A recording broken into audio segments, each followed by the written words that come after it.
We begin the morning call now, and several unanswered questions regarding a banking corruption scandal in South Africa of the VBS Mutual Bank. Investigations have revealed that there was large-scale corruption perpetrated by the bank's leadership and the public officials. Among those implicated in this saga is the deputy president of the Economic Freedom Fighters opposition party, Floyd Shivambu, who is alleged to have received 10 million rand, about $700,000, funneled from his brother, Brian Shivambu. A recently released report commissioned by South Africa's central bank listed Brian Shivambu as one of the people who received money from the collapsed bank. The deputy EFF leader has now, however, rejected the accusations, calling it pure insanity, and he has also received backing from EFF leader Julius Malema. Well, that's right, Lynette. And Julius Malema went as far as explaining how his party, EFF, had come to the conclusion that his vice president was innocent. He said in a statement that they have examined his financial status and have not found any money flows from VBS. And they also asked him to provide his surveys from 2014 onwards, and so they finally became convinced of his innocence.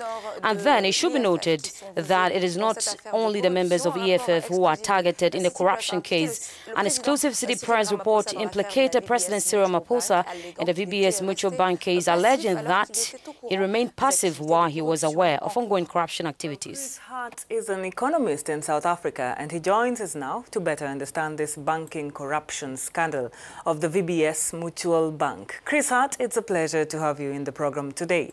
So, in the wake of the Mutual Bank corruption scandal, President Ramaphosa himself is being implicated for having known about this saga early last year. He is expected to face some tough questions on Thursday regarding this accusation. But where is he likely to stand? I think it's important that Cyril Ramaphosa is trying to actually fight corruption, and is trying to do it quite strongly. The only trouble is a lot of the corruption occurred when he was the deputy president. The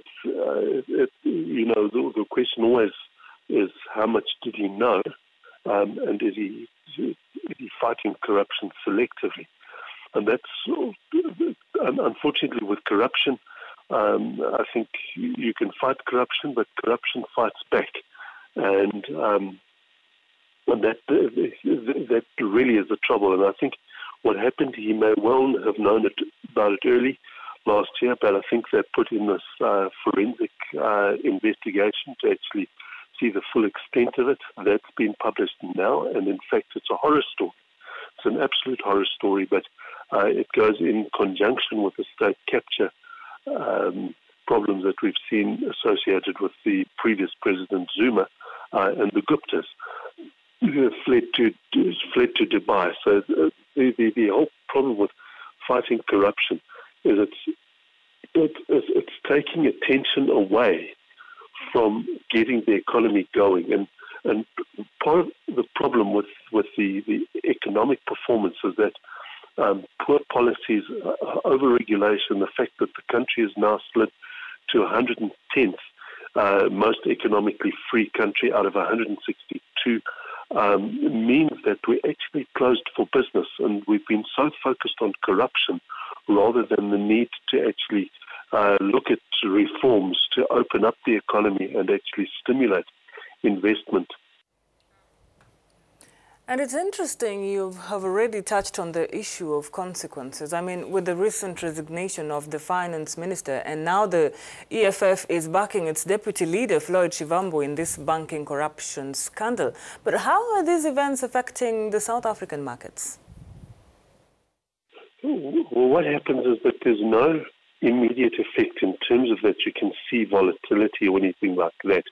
As a result of it, what we're getting is a slow strangulation over time. So, up until 2008 or so, South Africa had one of the best performing stock exchanges in the world, and since 2008, that has actually turned, and it's been underperforming. We're seeing the underperformance in the performance of the economy. For instance, we're seeing rising debt levels, falling growth, rising unemployment, rising poverty levels.